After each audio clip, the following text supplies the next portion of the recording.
파킨슨은 이제 고칠 수 있는 병이에요, 어머니. 예, 이놈의 병이 나는 도무지 뭔지 모르겠다. 요샌 아침에 혼자 일어나기도 힘들어. 그뿐인 줄 아니 걷기도 힘들어 죽겠어. 요즘 주위의 파킨슨 환자분들이 전에보다 많이 보입니다. 파킨슨이 이제는 치매와 더불어 고령화 사회의 흔한 병이 되어갑니다. 증세도 다양하고 병세도 매우 심각해서 안타깝게 돌아가시는 분들이 꽤 많은 현실입니다.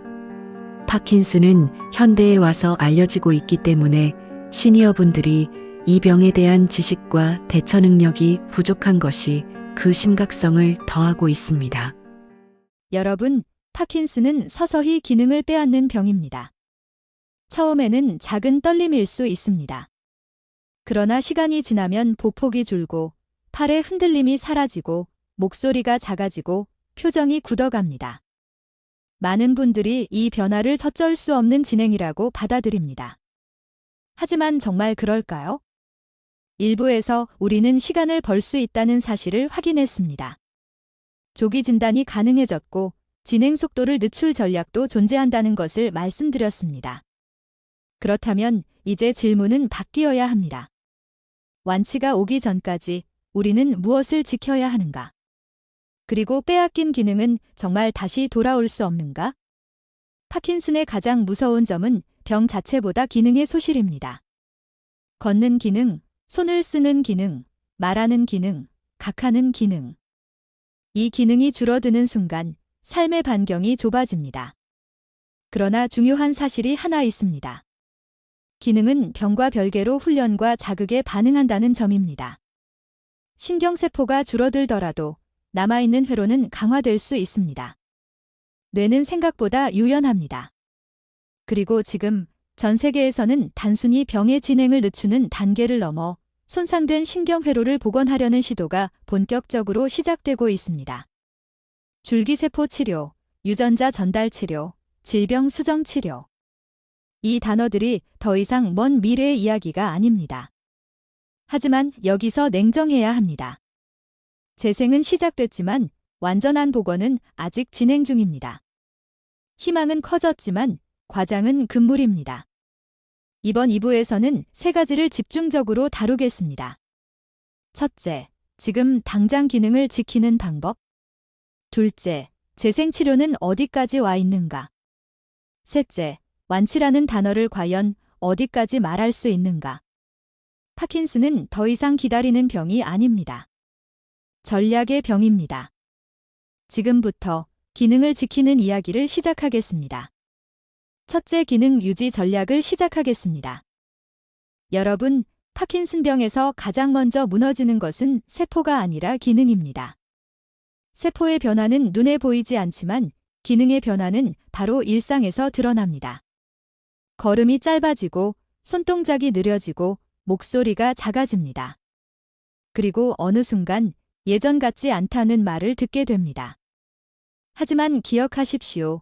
기능은 쓰지 않으면 빠르게 줄어들지만 의도적으로 쓰면 놀라울 만큼 유지될 수 있습니다. 첫째, 보행 기능입니다. 파킨슨 환자에게 보행은 단순 이동이 아닙니다.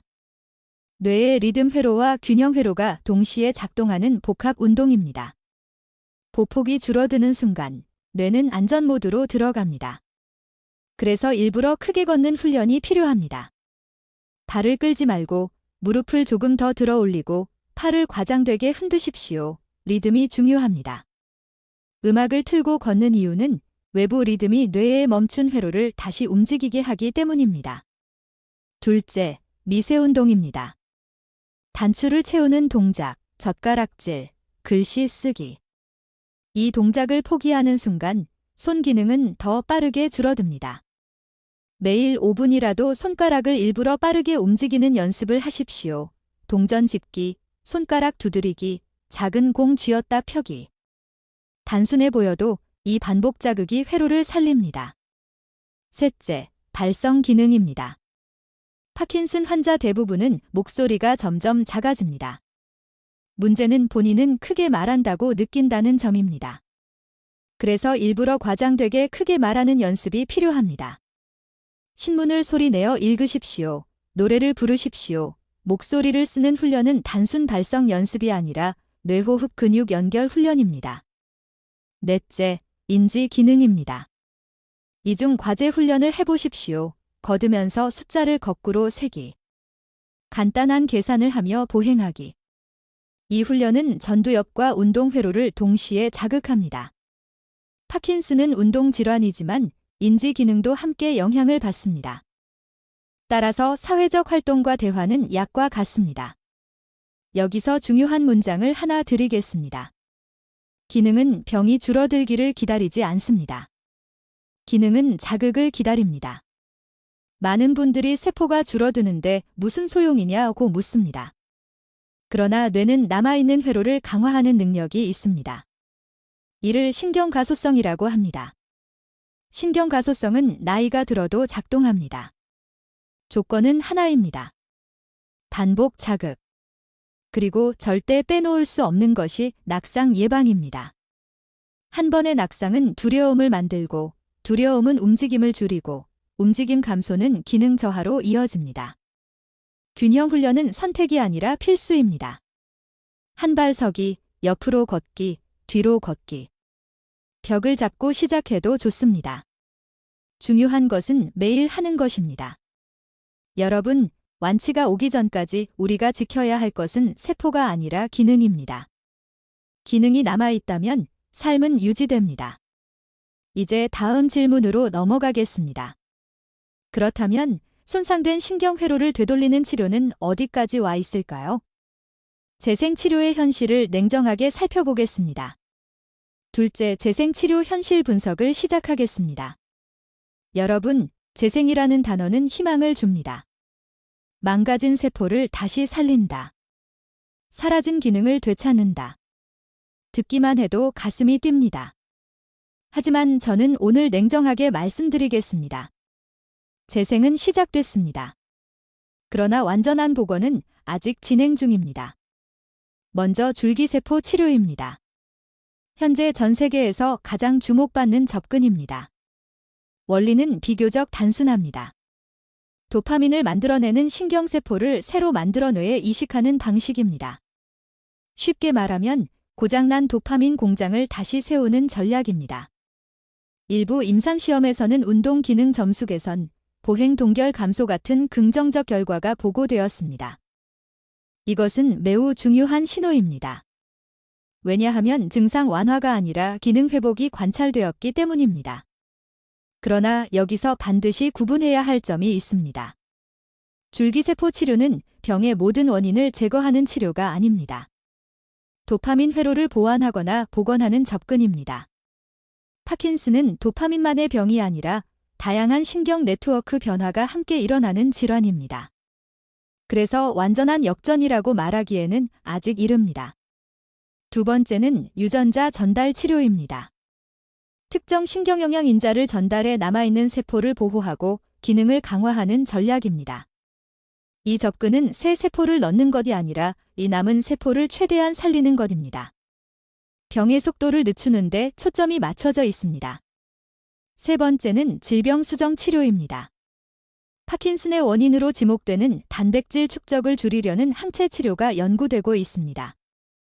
이 치료의 목표는 병의 근본 메커니즘을 건드리는 것입니다. 다만 아직까지는 임상적으로 완전한 성공을 선언하기는 어렵습니다. 여기서 여러분께 중요한 질문을 드리겠습니다. 재생이 가능하다면 우리는 언제쯤 완치를 기대할 수 있을까요? 많은 전문가들은 2029년에서 2033년 사이를 중요한 분기점으로 보고 있습니다. 그러나 이 시점은 가능성이지 보장이 아닙니다. 임상 3상을 통과해야 하고 장기 안전성이 확인되어야 하며 비용과 접근성 문제도 해결되어야 합니다. 그래서 저는 이렇게 정리합니다. 재생은 과학의 영역입니다. 기능 유지는 우리의 영역입니다. 우리가 몸을 지켜야 하는 이유는 단 하나입니다. 재생 치료가 현실이 되었을 때 그 치료를 받을 준비가 되어 있어야 하기 때문입니다. 근육이 완전히 위축된 상태, 균형이 완전히 무너진 상태, 인지 기능이 급격히 저하된 상태라면 새로운 치료가 와도 회복폭은 제한적일 수 있습니다. 반대로 기능이 유지된 상태라면 재생치료의 효과는 훨씬 크게 나타날 가능성이 있습니다. 여러분, 희망은 현실 위에 세워져야 합니다. 과장은 위험합니다.